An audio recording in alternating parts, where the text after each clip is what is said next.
Hi, I'm Brittney Ashley, your host of Breaking Norms, Building Dreams, your guide through this transformative journey in both business and life. This is your place crafted for dreamers, doers, or anyone who has been told they can't. Get ready as we challenge those narratives together.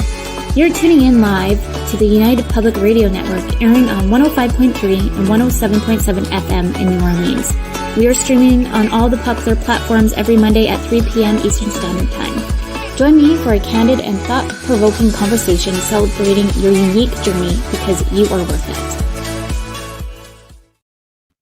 Hello, everyone, and welcome to Breaking Norms, Building Dreams. I'm your host, Brittney Ashley, and I'm so excited to have Kendall back today. Thank you for coming back on the show, Kendall.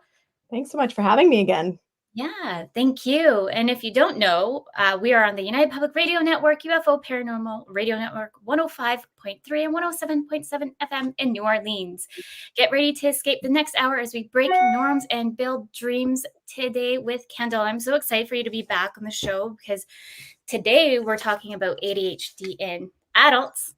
Yes. Last time you were here, we were talking about kiddos with ADHD and how to parent with them. And this time we get to talk a little bit more about us adults living with it and all of the other things that we can really talk about and talk about your tools and kits and all the things. I'm really excited for today. I'm excited. Yeah, this is going to be fun. So everyone listening, please put in your questions, comments to Kendall and I will make sure we address them. Mm-hmm. But just for a quick little short bio on Kendall, Kendall has ADHD and is an ADHD Certificate Educator. She loves and supports those with ADHD and those people who love and support them. She is the founder of the ADHD Toolkit and lives in Calgary, Canada with her neurodivergent family. Thank you again for coming on. Maybe you can kind of re-highlight your bio on us or your background and how you started. Yeah. I was not diagnosed with ADHD until 24, so I'm considered a late diagnosis, although not nearly as late as many of the people that I work with.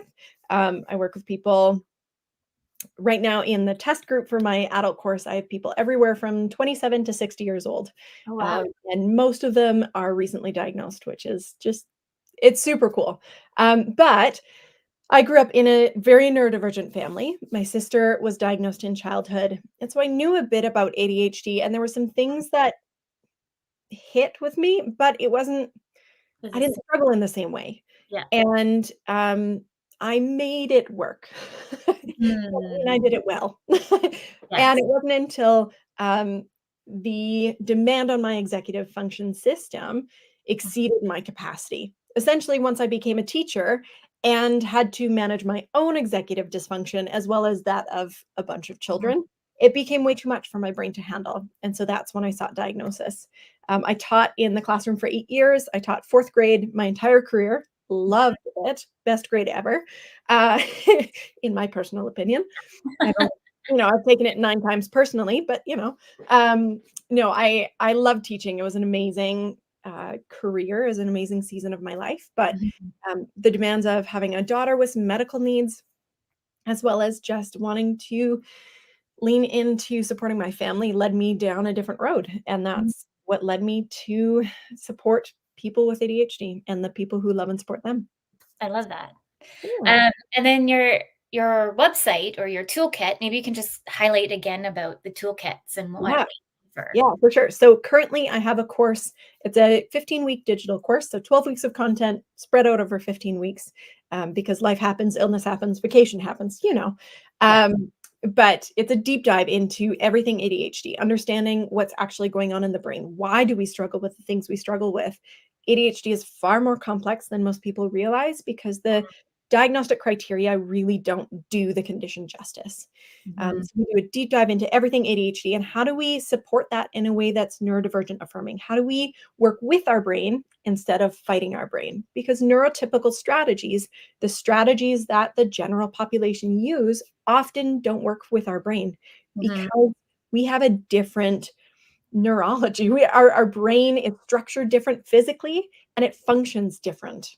So we need different tools. Yes. And I love that. Let's just hit on that a little bit harder, because I find just in the general scheme of going into the school system, it's still just a little bit old school. It doesn't even matter, even if you're going in with your kiddos, but even as an adult, like I struggled so much in university, college, and just even like the support system still isn't there where I think it should be. Yeah. And even though, yes, we have now more advocates talking about ADHD, dyslexia, or whichever, I still find that unfortunately there's still that stigma. There's still that kind of not that support that really wants to help us fully, or there's a lot of pushback. And I get that we need to do the different kind of psychology testing and all of that. But I would like to see more of a change of that dynamic across the full fields. I think with kiddos in elementary, I'm seeing a lot more support than it was versus the college years, I would like to say. Just because I just finished my coaching certificate not too long ago. So I just feel like I've been through that transition already.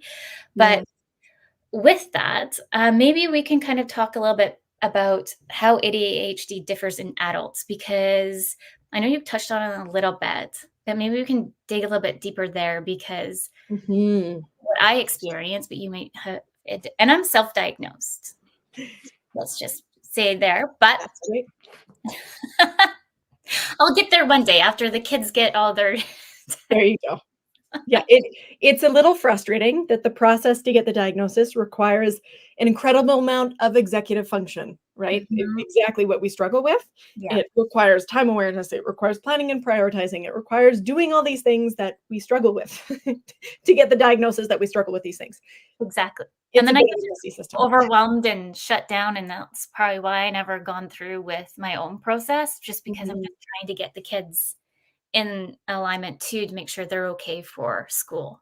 Totally. I'm like, I've already been there, done that. And I think at some stage, self-diagnosis is completely valid and a great stepping stone. I don't think that's where we should land. Now, I talk to people who are like, yeah, I'm in my 50s, I'm self-diagnosed. What's the point in getting a diagnosis now? And I understand that perspective. But I think that there is such benefit in getting the information to learn about our brain. Anytime you can learn more about how you work and how to work with your own brain, that's a win. And that's why I encourage people to pursue diagnosis, regardless of whether you want to go down the medication route or not. The confirmation that, yes, this is a valid experience, that what you're struggling with isn't just you sucking at adulting. That there is structural differences in your brain and that make society, as our society is set up, more challenging for you. And I think I'm a little bit of a weird one. When people tell me that they're diagnosed, I celebrate. Yes, congratulations, that's awesome. And it seems like a weird thing, like, oh, you've just been told that your brain works differently and life is hard for you. Why are you celebrating that? But the reality is, I'm celebrating that you understand more about yourself, and that is such a win. So that's my little rant on self-diagnosis, but it's valid. It's a great stepping stone. Eventually, I really encourage official diagnosis. So, but I also recognize that that's not easily accessible to many people in the world. So there's also that. It seems to be a little bit more accessible nowadays. Depends where you are in the world. Yeah. Does it? Yeah. There are generally in the UK, it's about a 3, sometimes 4-year wait to get to a diagnosing psychiatrist.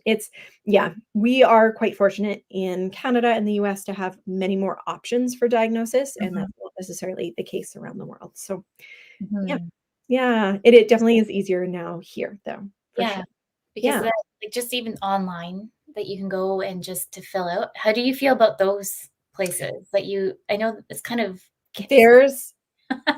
there's a big controversy right now with one organization from the US that did online diagnosis. And from what I heard, because I was actually in the process of preparing to contact the company and interview them so that I could feel good about advocating for them. That's what I chose to do, because I do advocate for a couple of organizations here in Canada. that do the virtual diagnosis. There is the possibility that these organizations can push diagnosis simply for the income, and that's scary. Mm-hmm. And so I think it's really important to look at who's behind the company and um, what their like rate of refusal is when they turn people away. Mm-hmm. Um, and so I think that's an element, as well as by what process are they diagnosing. The nice thing about this is generally those clinics specialize in ADHD. So one of the virtual clinics here in Canada, um, their organization is primarily focused on ADHD, primarily adult ADHD. They don't diagnose kids. And I think that that's beautiful in that, as we initially talked about, Mm-hmm. um, the uh, adults do present differently. I often hear, "Oh, yeah, women don't have the hyperactive component." That's not true. It's just internalized hyperactivity for the vast majority of us. Mm-hmm. And so we may not present in the traditional ways. So, yeah. So it is nice to have people who specialize in this, because I have also worked with somebody recently who had a psychiatrist tell them that they couldn't possibly have ADHD because they didn't struggle in school. And Mm-hmm. that's not that's not a diagnostic criteria anywhere. That's old information that is well out of date. And so Yeah. that's frustrating when you're accessing providers and waiting and going through this whole process only to be told something that's not accurate. So tricky. Yes. Yeah. It's good to know though for anyone listening. Just do your research. Just because I've heard of others here in Canada, specifically in BC, use certain places, and you end up paying some of this money, and then sometimes yeah. I don't know. I guess if you can get in to see a doctor, try to go in that route and go in the proper procedure way. But if you're going online, do extra research and really ask curious questions to make sure they're actually a legit company versus just somebody who's just created a business to make the income. Yeah, That's the unfortunate thing with online businesses that you might never know of when you're just searching things. It's good to do your research. totally. Yeah. Yeah, Yeah. but we kind of segued a little bit. We What did differs? classic ADHD moments. It's what we do. ADHD among us. Cheers. So funny. Yeah. It's So trying to focus on that one. yeah. So getting back to the idea of how does adult ADHD differ? Mhm. Generally, it's quite interesting. Initially, ADHD was called hyperkinetic reaction of childhood. It was only viewed as a childhood event, and then you grew out of it. And Mhm. then there was this idea that maybe some people don't grow out of it. What we're learning now is that no, this is structural differences in the brain and differences in the way that we have access to dopamine in the brain. And Mhm. that doesn't go away. What can happen is that we may learn tools and strategies that takes us from just above a diagnostic level to just below. So we're subclinical. And so we might be able to manage it better. And that may take us below the diagnostic level. Mhm. And so that would be considered, you'd grow out of it, but you don't. It Mhm. just changes. What really is often happening is those really outward symptoms like hyperactivity. And you think about the 8-year-old boy that the criteria were based on, who climbs all over and can't sit still in their chair and is wandering the classroom and is jumping on the couches, right? That's what we think of when we think hyperactivity. And what happens is as we grow, that hyperactivity goes from externalized to internalized. Mhm. And so we don't see adults who are jumping on couches and getting up out of their seat when they shouldn't be. Yeah. What we do see is we see adults who feel extraordinarily anxious and like they always need to be doing something, and they can't sit and watch a movie without also folding laundry or also scrolling on their phone or also doing something else. And that's just internalized hyperactivity. So we go from an externalized presentation to more of an internalized presentation. This is also why girls tend to be diagnosed later, because we have an internalized presentation. Mm. Now, generally, for men, we see this trend where we go from very externalized to more internalized. We see a little bit of growth in things like impulsivity and a little bit of growth in emotional regulation. And so it seems to get better for a lot of men, or at least more manageable. Mhm. Women go through a very different process because of hormones. Yes. Girls are relatively stable, and then our cycle shows up, and that causes chaos because dopamine follows estrogen. So every month when our estrogen drops, so does our dopamine levels. So women actually experience teenage girls and women experience great variability. Variability, is that the right way? Yes. Words. Um, Changes in our ADHD presentation throughout the month, every Mhm. month. Okay. And so many women report that school wasn't so bad and then it got worse. And so we see the opposite from what we see from men, where we see more regulation and it tends to get a bit easier to manage.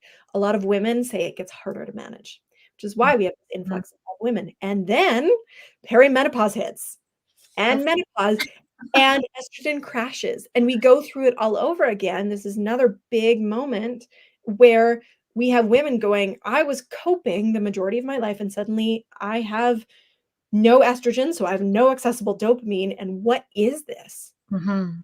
And so life gets harder for women. Another major moment in many women's life cycle where ADHD is exacerbated is once we've had a baby. I was Because just estrogen gonna ask. Yep, estrogen level goes high. I actually found that some of my ADHD traits were lessened during pregnancy, Mm. although all my friends who were pregnant were like, "Oh, the brain fog." I'm like, "Welcome to my day-to-day, people. Like, this is just life." Yeah, you left your you left something in the fridge. I could count on 2 hands how many times I've done that in the last week. My phone is often in the fridge. I put it down there without thinking, and I forget it, and then I have to go hunting for it. Thank goodness for Find My Yeah. Phone. Yes. It and so, um, but after I had kids, it was incredible how intense my symptoms came on. Mm. And so that is a dramatic difference as well, is this seasons where, ADHD for women gets significantly worse. Mhm. It's funny that you mentioned that because I was actually gonna ask that because I felt with my daughter, everything was okay, but after my second, with my son, it just and, like, even that more or less this year, I just feel like it's, like, on another level, and that's why I was even thinking, "Okay, maybe I should go get diagnosed." Even my friend, if he's listening, he's an ongoing joke that we're, besties to try to get, like, the 2 for 1 deal of ADHD diagnosis. I was trying to go into his doctor's office, like, "If he gets some medication, can I jump on that train?" Um, Oh, goodness. but just because he had a doctor and I don't, so I'm just kinda just sitting here waiting. Mhm. But this year, I don't know what it is. Maybe it's, like, also the age switch too, like, I don't know, because I know it takes a while for you to kind of change your hormones after your sec or your other kid as well because you're back-to-back kids, your hormones are constantly changing back and forth. I don't Mhm. know. So I've definitely seen like an increase in me this year where it was like almost a level of like burnout too. Yeah. Like, Well, and here's the scary thing. So we know classically in medicine, women are not studied. It's infuriating. It's a thing. Um, it was recently brought to my attention that the first study that we can find mhm, that looked at women's hormones and ADHD and how those fit together was done in 2017. that's crazy. One of the major medications for adults, Vyvanse, when it was studied for adults, it was only studied on men. Hmm. I believe it was approved in the 2000s. It's research into Mhm. women and ADHD is severely lacking. There currently is, from what I've been able to find, there is no real research done onto how do we support women with ADHD in menopause. And it's a big Mm. issue. It's a really significant issue. So this is an area that we desperately need more research into because we know that hormones impact ADHD. Mhm. We know that perimenopause and menopause has a significant effect on ADHD, and it's not being studied, and this is problematic. Mhm. And even just kind of going back to late diagnosis for girls, women, um, it's sad. Like I just did some testing through with my son. If you're listening prior when I was talking with Marianne, I took him in to get his autism testing. And so I kind of poked the psychologist's brain just a little bit after that. Just I'm like, well, you're here anyways. It kind of already paid services. So I'm just going to ask you some extra questions. But I asked him specifically on girls for ADHD and like what to look for and all these things. And even for my son too, if that is hereditary or whichever. And it's funny because he ended up talking a lot more about my son, which is fine because we were there more for my son anyways. Mhm. And it just seemed like there was not very much of the input for like what to watch out for girls or even Mhm. And girls are harder to diagnose because for a number of factors. One, girls are much more socially aware of social cues, social expectations. And women. so girls are much better at masking than boys are generally. These are all very much generalizations. There are men who are extraordinary maskers, and are late diagnosed because of that, or high achievers, that kind of stuff. But so just side note, I am not being entirely binary about this. I'm talking about generalizations. Yeah. Um, Generally, girls are much more aware of social expectations, Mhm. and because of that, they internalize and they mask symptoms a lot more Yeah. than boys generally do. And so that's one of the tricks. The other factor is girls generally have social structures that support them. Mhm. Goodness gracious, the number of times that my friends helped me clean out lockers, they offered to study with me, they offered to help me with homework. They came and supported me, which masked my ADHD. Mhm. Boys generally do not have that same structure. Instead of, "Hey, remember to study for that test," or "Do you wanna study for that test together?" It's, "Hey, how Mhm. did you do on that test?" And my husband and I were talking about this, and he was going, "Yeah, like, I never had anybody warning me or offering to help me. They were just asking me about that test that I totally forgot, and then I skipped." So, in that way, it's also harder to catch us because we do support each other, and that causes us to mask a lot of our symptoms. Uh, Mhm. if we do have a good set of friends who are willing to support us and cover us. Mhm. So that's a factor, as well. I have had to go hunting for Mhm. people um, to find clinicians who would do more of an interview style, recognizing that our current set of diagnostic criteria are insufficient for internalized presentation amongst girls. Mhm. And if we're just looking at the forms, the number of forms that you fill out, same thing for adults, it misses a lot of us because Mhm. we're not 8-year-old boys. We don't present as bounce off the wall 8-year-old boys, right? And so, if you are pursuing assessment for yourself or for a child who you believe may have ADHD, a more internalized form, you're going to want to look for somebody who does more of an interview style, who does more watching behavior or looking like observation in the classroom, even perhaps, Mhm. or um, interviews with you and your partner or spouse or a coworker or somebody who sees you operating, because we don't necessarily fit the traditional mold. Mhm. And many researchers are calling for a complete rewrite of the diagnostic criteria Mhm. in the DSM, the Diagnostics and Statistics Manual, the Bible for diagnosing anything neuro, mental health wise. In North America, there's another similar text used more so in Europe, but in the DSM, emotional dysregulation is not anywhere in our diagnostic criteria. But we know from research that emotional dysregulation is one of the core features of ADHD. Our highs Mhm. are really high, our lows are really low, and we move really fast in Mhm. those. So it's Mhm. not like a mood disorder where the mood isn't doesn't match the situation or comes out of nowhere. ADHD moods ADHD emotions are, they make sense to the situation. They're just extreme. So whereas a neurotypical person might feel frustrated about something, I might feel angry. And where they may perceive the situation and have a moment to kind of process it and figure out what's going on, my emotions just hit. But they make sense. They're triggered by something. They make sense. They're just extreme. Would you say with the increased diagnosis now that we're seeing, would you put that more in correlation that because everybody's talking on it on TikTok or social media, or it's just more an open conversation now? That's a component of it, certainly. I think there was a huge increase in particularly adult women being diagnosed in the last handful of years. Number one, because we're finally researching women with ADHD. Goodness gracious, 2017 isn't that long ago when we're looking at hormones and how they impact ADHD. So number one, we're finally being researched. Number two, the pandemic was really hard on those of us with ADHD. Think about the structures that existed in the workplace that enabled people with ADHD, whether that be the social structures or there's just the structure of going to work for your brain.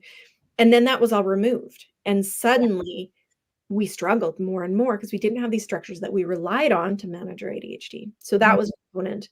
A huge component was the discussion on social media and the rise of that, both for benefit and for downfall. There's a ton of misinformation on ADHD on social media that's highly concerning, either leading to overdiagnosis of people who have other things that may be an issue. There are many other things that can mimic ADHD type symptoms, whether that is a vision issue, a hearing issue, a level of different chemicals or whatever in the body.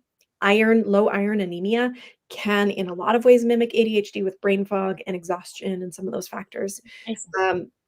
So there's a lot of things that should be checked, but may not be because of social media's influence. And then there's a lot of things that are being tied into ADHD that just aren't. The whole like dinosaur arm thing that's gone on about like how this is a sign of neurodivergence if you keep your hands here, if you sleep with your hands tucked in. It's not true. It's a correlation, but also a lot of neurotypical people also do that. So like, is that a sign you have ADHD? No. Yeah. So, in that way, there's both benefit and downfall, as with everything social media. And being mindful about who you're getting information from and confirming that with people who have a background in understanding research and being able to look into that. I did a series on social media on ADHD medication. And one of the big things that people asked about was, hey, there's this study that came out that showed huge increased risk in cardiac conditions with ADHD stimulants. And if you actually look into the research, the research wasn't the one study that everybody was panicking about. It wasn't a fantastically structured study, and it didn't account for the fact that those of us with ADHD already have an increased cardiac risk, which was almost no different than what their results were producing. So they weren't controlling for things like that.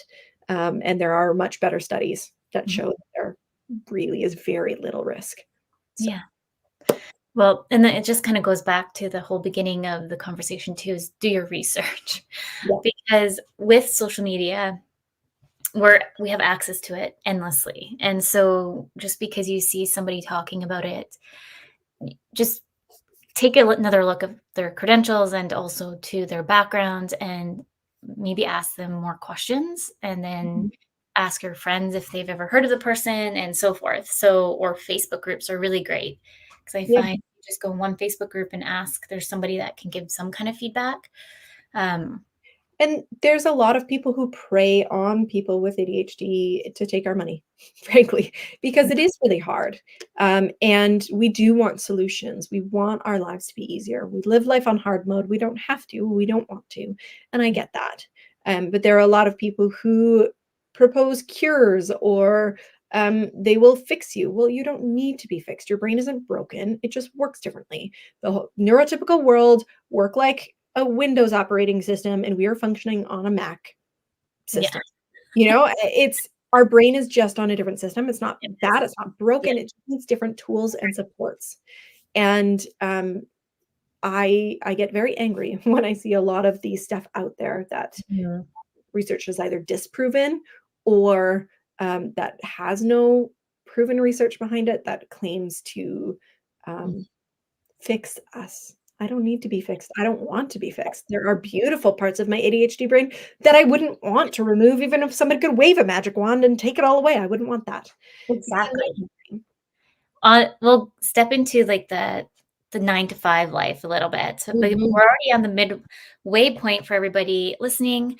Welcome to Breaking Norms, Building Dreams. You are listening to United Public Radio Network, UFO Paranormal Radio Network on 105.3 and 107.7 FM in New Orleans, which I kind of want to segue a little bit into, like, for me anyways, the 9 to 5 journey didn't sit well, which I always thought that I should go that route, you know? But Mhm. luckily had my kiddo and then never looked back and just been living life on the non 9 to 5 realm. And it makes sense now because I get bored so fast. So I used to work in the tech industry, and like once I learned something, I'm like on to the next. Or, okay, I did this now. What else? Like I'm just sitting here. I learned something. Someone educate me. Like, Yeah. and I think people would just get annoyed or be constantly doing something very fast. So I had like a few different kind of positions in my life. I would say like I was kind of like a hippie in different roles. But if I learned something really fast, I'm like, okay, done. And then I would sometimes be like done the role or outline that was asked of me and asking for the next role, which would then be kind of considered like the supervisor role. And then I wasn't like because it looked like I was gunning for their job, but it wasn't. It's just because I'm so bored Mhm. and I just need that, like, that dopamine hit in a way of, like, exciting things and learning new things and, okay, on to the next. Yeah. Our brain, the ADHD brain is driven by novelty. We Yeah. love new, we love novel, we love fun, and then we also thrive on emotional stimulation, positive or negative, which, side note, is why many of us with ADHD tend to just pick fights with people because it's an easy source of dopamine and it's negative emotional Yeah. stimulation. So if you see a child with ADHD who's pestering their sibling out of nowhere, they just need dopamine. Point them to a healthier source of dopamine. Same thing with adults. Our my husband and my marriage therapist, amazing. He's got special training in ADHD, and one of the things he challenged us with was like, okay, so which of you, or maybe both, get emotional stimulation out of arguing? Mm, Because it's a common thing. And it's not bad, it's not wrong. We just need to find healthier ways to engage in dopamining, trying to find some dopamine. mhm, Um, so that was a little side note. Those of us with ADHD are 3 times more likely to be entrepreneurs. This is A, because sometimes we suck at being employees. We struggle with time blindness, we're impulsive, we're emotional. There's many reasons. But 2, because we are creative problem solvers and we like to find ways to do things differently. And we have mhm, very creative ideas and we're willing to take the risk. And that's incredible. We make very good entrepreneurs in many cases if we can spend the majority of our time in our strength zone. Uh, mhm, and many of us thrive in this entrepreneur world. That's not to say that everybody with ADHD is a terrible employee. That's not true. It's finding an environment that works with our brain. mhm, And oftentimes that is a role where we're going to be able to take on new projects, new things, learn new things where we're not getting bored, where we mhm, can conquer this mountain and it's on to the next one. Those roles often we do really, really well, or where we can engage in our job and engage in something really stimulating mentally. mhm, So a job where we can be moving a lot and listening to a really cool podcast while we're doing our job. That's often mhm, a great role for us. The other thing is having flexibility with things like time, where very strict structured time, for those of us with time blindness can be very, very challenging. And so having a place that doesn't really care kind of when you start and when you end your workday, so long as you're getting your work done, is going to be a much much healthier, much more successful environment for us as employees, instead of this rigid, it is show up, you have to check in at this minute on the dot and XYZ. We don't tend to do well with that. No. I feel like I like to challenge it. Like, I like to be, like, on time, but the thing is, it's like, I just, like, I'll do it on my terms because, I told myself that I'll do it, not because you told me to do it. Yeah. So many of us with ADHD also experience demand avoidance. And this is another challenge with work, is that when there's a sense of demand on us, Mhm. our nervous system, this is a nervous system reaction. It's not a personality issue. But our nervous system sees that as an infringement on our autonomy. And we all want autonomy. We all want to have a sense of control over our own lives. And Mhm. so when there's demands from bosses or expectations that feel like demands, our nervous system goes into fight, flight, freeze, and we push back. Mhm. Another reason that sometimes we suck at being employees. But if we have really good managers who understand this and can um, have a good relationship with us and can understand how to communicate well, that doesn't have to be a problem. Yeah. Do you, for anyone that is a manager listening or whichever in that kind of role, working with those with ADHD, do you have any kind of tips and tricks for them to kind Yeah. of follow or think about, even if, like, you might not even know that your team members have ADHD, but maybe just some things for them to kind of think of to walk away with? Yeah. I think one thing is communication. How are we communicating with each Mm. other in a way that the other people are going to hear? And I think that's a trait of a really good manager, is somebody who reaches out and goes, "Hey, how can I best communicate with you in a way that you will hear and receive well?" Because oftentimes people react poorly, not because um, the core issue Mhm. with, whatever you're asking me to do is the issue. It's that, you're placing a demand on me and my nervous system panics about that. Or I get overwhelmed by what you're asking me, or the way you ask me triggers my rejection sensitivity. And Mhm. if managers can learn how to communicate well with each person, and same thing with neurotypical people, Mhm. um, in a way that will be received well, that creates such a healthy environment. Mhm. Um, so that's one thing I think, is just asking each of the people that you manage, "How can I communicate well with you? Mhm. How do you like to hear feedback? How can I best give you feedback on your work? Do you want to hear that in person so you can clarify intent? Would you like me to get that on, do you want it in an email? Like, how can we communicate well so that we can hear each other?" I I think love. yeah. Secondly, we thrive under structure, but we really hate it. We need deadlines. We need structure, enough structure that we can set up our systems on it, our Mhm. own systems. If you micromanage me, I'm going to lose it because that's too much for me, and your systems probably won't work for mine. But if I have no deadlines, then there's no internal pressure for me to get things done, which makes it very hard to motivate my brain. So Mhm. I need broad structures with which I can hang my strategies on Mhm. to function well. So Yes. flexibility within structure, if that makes sense. I love that. I definitely can see those as all positives to kind of take away for anybody working with ADHD or non-ADHD, because I feel like as a manager myself, working with a team of, it fluctuates between 5 to 10 ladies on a month time frame, and each one works differently. And I don't even consider myself a manager because I feel like we make this company. It's not just a me situation. And so I bring that into my conversations of how can we make sure that this makes sense for you? What can I do to help you to make that be that support person? What does the deadlines, like talking about deadlines, we have a few that do have ADHD on the team. And so I really work with them, like what makes sense. Like I don't like to micromanage because Mhm. I don't like to be micromanaged, nor I feel like if they. Nobody does well under micromanaging. No, exactly. I feel like you're gonna get so much more of an organic, streamlined team when they see that you don't need to micromanage them.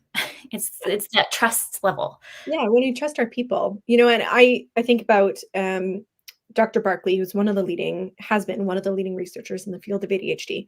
He talks about an accommodation for school. Generally, we give kids with ADHD extra time. This is a silly idea. It doesn't work. Why? Because if you give somebody with time blindness more time, hurrah, it's like waiting for Christmas to come. It's awful. It's miserable. It's a terrible experience. Instead, he suggests something called time off the clock, where if everybody gets an hour, if the neurotypical kids get an hour for this exam, I get an hour too. The difference is I have a stopwatch. And at any time, I can stop the stopwatch, get up and take a break. And when I'm ready, I can go back to my work and start the timer. And it's that flexibility within structure, right? It is, you need a break at this moment, 5 minutes after you just took a break, fine. You still only get an hour of actual intentional exam time, but you have flexibility, and that gives autonomy, and it gives us a chance to work with our own brain. And I think that's really important. The other really big thing that I will throw out for any managers: stop expecting immediate responses. The reason for this is manifold. I was working with somebody just over social media quite a while ago who was really struggling at their employment with the tone of the messages they were sending, with their responses. They were struggling with feeling rejected, which is an element of emotional dysregulation for us. Is our brain can misinterpret and misperceive communication as rejection, and it's extraordinarily painful. Anyways, so all these things were factoring into them getting into a lot of trouble in work. And so we devised a strategy where communication was primarily done over email, not face-to-face. So there was a moment of pause. We could manage impulsivity in that moment. And then I gave this person access to some tools that they could run their messaging through to change or check for tone and intent, and then improve their communication. It reduced the moment of, I have to have an answer right now. It allowed them time to process in their brain. It helped them manage their emotional dysregulation when they felt like they were being attacked. Even if they weren't, they could use their strategies instead of having to have an answer immediately face to face. It allowed them to use tools to ensure that the intent and the tone of their messaging was what they were trying to do, and then send it off. And that structure didn't take very long to implement, didn't take much time, except for meetings got changed to emails instead of face-to-face meetings. That's not a bad thing for everybody. And completely changed the way they operated at work, and went from struggling and being called into HR for negative reasons to being celebrated by HR for showing significant improvement at work. Yeah. Not a significant change, but it made a huge difference in this person's world. And they could continue contributing really well to this organization that they were doing great work for. I love that. And that's like, for anyone listening, I think it's always take a moment, take a breath back, and try to like think of other ways around a situation. I always think that there's ways to solve something. It's always a matter of communication. So we're just like going through a situation right now, and I'm kind of in like the group chat, and I just do not like how the tone is coming across with the client to us of, here's the project. Is it done now? I'm like, you literally sent it at 5:00 at night. We're not employees, because that's the thing. As virtual assistants or online business managers, we are not employees. We create our own hours. We've communicated to you multiple times. And so like all my like red flags, I'm like, red flag, red flag. But the thing is, it doesn't even matter for VAs or OBMs, even when you're working within that kind of setting within a 9 to 5, just thinking about kind of the tone like you're talking about, the way how you can present maybe a certain situation. Maybe you don't know how to present it, and just be transparent about it. This is a tough situation to talk about. I'm not sure what way to angle it, but this is where we're at. I would like to end here. Where, like, I feel like, unfortunately, when you get into that higher level of management dictatorship, I feel like sometimes people forget that we're people. So yeah, I think one of the beautiful things about emotional dysregulation as part of ADHD is we struggle with big anger, we struggle with big frustration and big shame and big sadness and all of these big hard emotions, but we also have really big empathy and we have really big compassion and really big love and really big all the beautiful emotions too. And mhm, that experience of rejection sensitivity on our end, as well as just these really big feelings, empower us to be incredibly kind and incredibly empathetic and incredibly compassionate. And so we do highly monitor our tone. We are often overly worried about how our message is going to be perceived. And that really can be a beautiful thing if we are in an environment where we're encouraged to be able to use that, mhm. where we Yeah. can take that pause instead of reacting emotionally because you're in front of me and I have to give you an answer now and my brain's not processing and all I'm doing is thinking about this really big feeling that I'm suddenly having because it feels like you're rejecting me and I know you're not cognitively, but my emotions are telling you, right? Like we just go on the spiral. Spiral. Whereas if I get that in an email, I can go, okay, I'm going to take a moment. I'm going to pause. I'm going to use my tools. And then I can engage in a way that goes, hey, here's Mhm, what I'm hearing. Do you mind clarifying what you're saying? Is this your intent? mhm. Because I've had a moment to process that. Exactly. With I just wanna kinda tap into the tools, like, is there any technology or anything that you can recommend adults to utilize? Yeah. So one of the tools that I gave in that specific situation is called Goblin Tools. It is free, both available in an app. I'm just pulling it up right now. Um, so I have the accurate link. It's free, both online. So goblin.tools. And they have a bunch of, it's created for ADHD brains. They have a bunch of different tools, all for free, some using AI. So Okay. they have, it's called the Magic To Do, where it breaks things down so you don't have to, which is amazing. It's like a to-do list where instead of you having to figure out all the steps of it, it will break it down for you, which is lovely. They have a formalizer, they call it, and Uh-huh. that is, they have the subtitle is Turn the Spicy Thoughts into Classy Ones or vice versa. Oh, Um, so that helps rewrite your text for your tone. Then it has a tool called the judge. Am I misreading the tone of this? So we can put that in and check our tone of our writing. Or okay. if we're getting a piece of writing from our boss and our brain is interpreting it as attacking us, we can put it in Mhm. there and it'll help us clarify what the tone actually is Oh, instead neat. of what our brain might be spinning. Yeah. It has the professor, which is give me the crash course. And so Neat. you ask for a topic and it'll run it down for you, which is a newer one. That one's really cool. Speaking of time blindness, they have the estimator, which is just tell me how long this is probably going to take, Oh, for neat. those of us who struggle with figuring out how long things are going to take. And then they have the compiler, which is essentially a brain dump, which turns it into a to-do list. And then Chef is the last tool, which you can input whatever ingredients you have in your fridge or in your pantry, press a button, and it'll recommend some things you can make with those things, which is really That's nice. neat. So That's it's a, awesome. yeah, it's a free, fabulous tool with lots of different pieces to it. I really like that. Okay. I use the chatbot a lot because I have it, like, all in my brain, and I'm like, "Yes, but how do I put it down on paper?" Yeah, And just like also like I struggle with my grammar and all the things link back to dyslexia a little bit too. And so it's nice to use these programs because I feel like it's like such a savior. Like it's my assistant, but then it's like, no, you get me. Sometimes obviously it doesn't always get you. yeah, yeah. Get I a little saw some sometimes.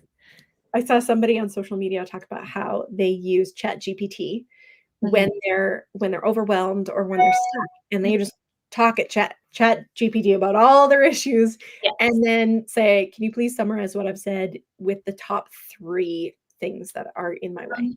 Or whatever, and it can, I mean, not always accurately, it's still AI, but, it can help kinda synthesize all the chaos in our brain and all these things. Part of our struggle is we see all the connections between all these things. So things that are probably a bit more straightforward than we think, we see too many connections in, and it makes it really complex in our brain. along with struggles with planning and prioritizing and organizing and all these other factors. So we can utilize technology to do some of that work for us where we struggle. Yeah, I love that. It seriously has been like such a lifesaver for me. Like I feel like I'm like able to do like 3 times the work in a day sometimes when I actually utilize it. Cause I sit there and just like review my emails multiple times. Like, does this make sense? Or is my tone not good? Like, oh my goodness, I hope this is good. Yeah, The vicious cycle. it is. And it's helpful to have tools and recognizing that it's not a failure to utilize these tools. It's an accommodation. Exactly. And accommodations aren't bad things. It doesn't mean we failed at being an adult. It means that this world, the society is not structured for our brain, right? Like Yes. one of my favorite examples of this is the classic advice out there. I think some people call it the eat the frog strategy, whatever. But one of the big productivity strategies is do the hardest thing first. Great advice for neurotypicals, terrible advice for ADHD brains. Because we need an on-ramp.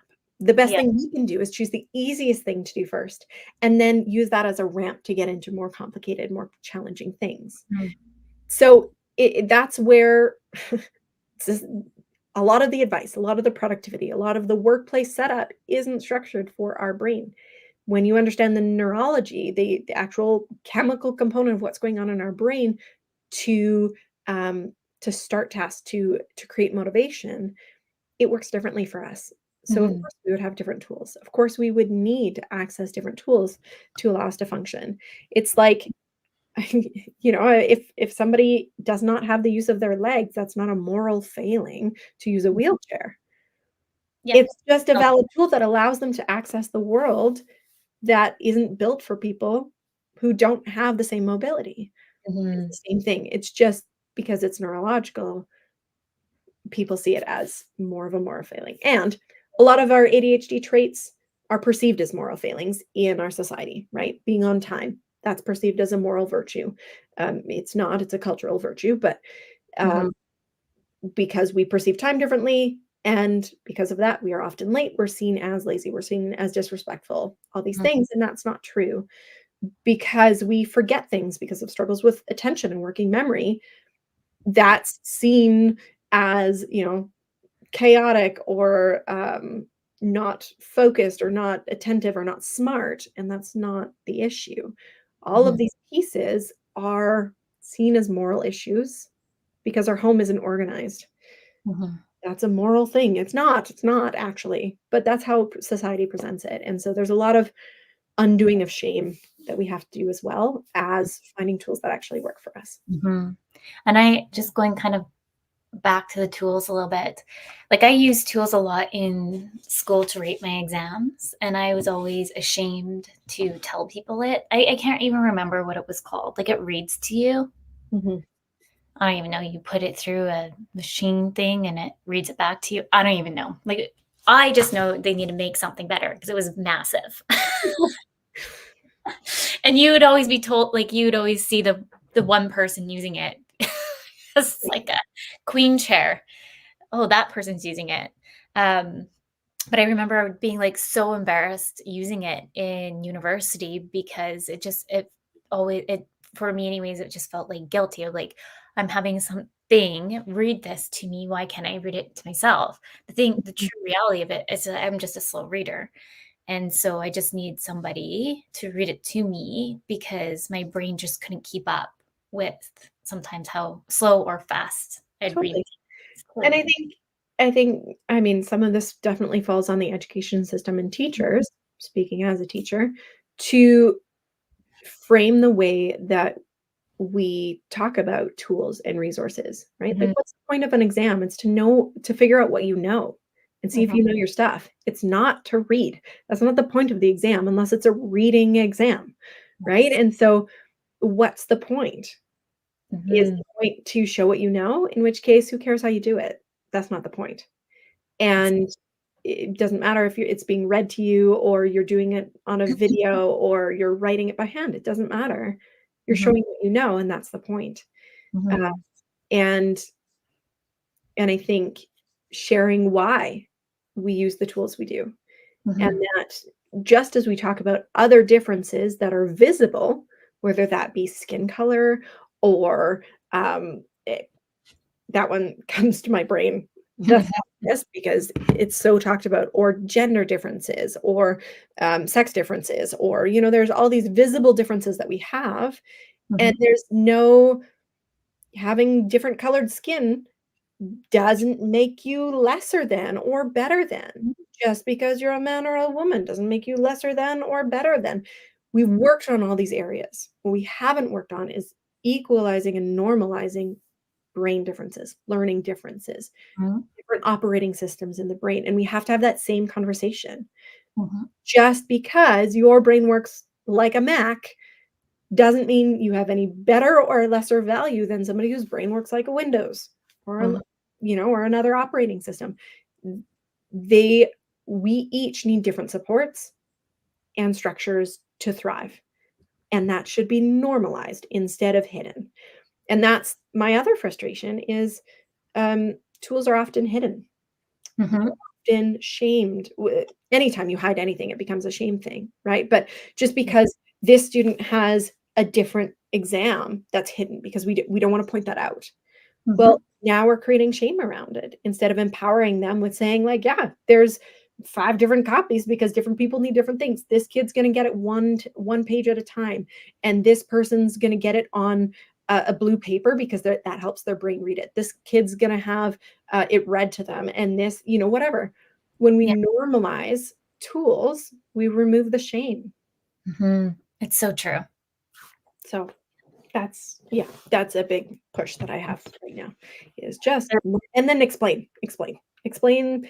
the interventions, explain the tools, because I was talking with my sister one day and she said, were you ever like sat right next to the teacher? I went like, yeah, I think I was a couple times in certain classes, but not a ton. And I said, as a teacher, I know that that's a support for kids with ADHD because the proximity piece and and I went on and explained the situation behind it. And she had a moment, she went, I never knew they did that to help me. I thought it's because I was a bad kid. I didn't realize that they did that because it was to help me. And how heartbreaking that a tool that is valid to support kids was seen as something to punish, something to be ashamed of. And that's the other thing we need to do is we need to just talk about these tools and how they're just tools. Moral value. They're just tools.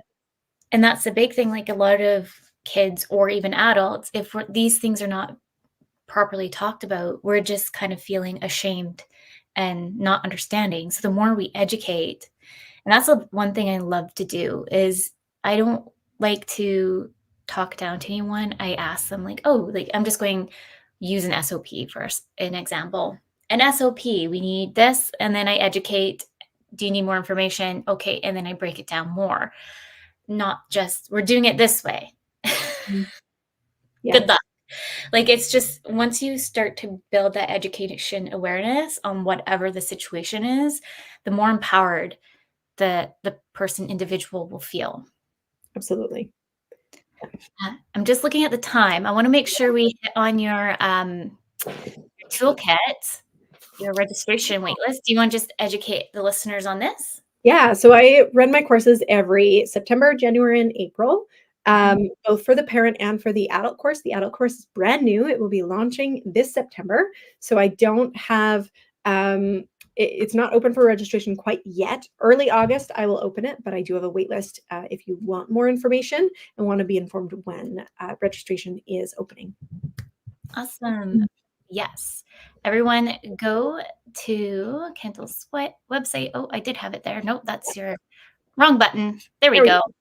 ADHDtoolkit.com. The ADHDtoolkit.com. Somebody else owns ADHDtoolkit.com and hasn't been able to me yet. So yeah.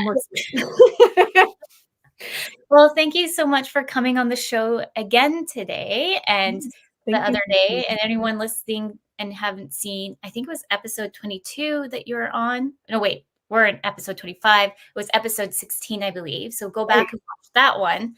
Numbers. Please go back and listen to the first one. And I would love to have you back, Kendall, next year. We're already booked out for 2024. So we're booking 2025. So congratulations. That's so exciting for you. Well done. We'll definitely have you back next year. So you and I will reconnect on that. Everyone listening, thank you so much for tuning in to Breaking Norms, Building Dreams. And a big thank you to the United Public Radio Network and UFO Paranormal Radio Network. With that, everyone, please remember your journey is unique and your worth is unquestionable. Thank you.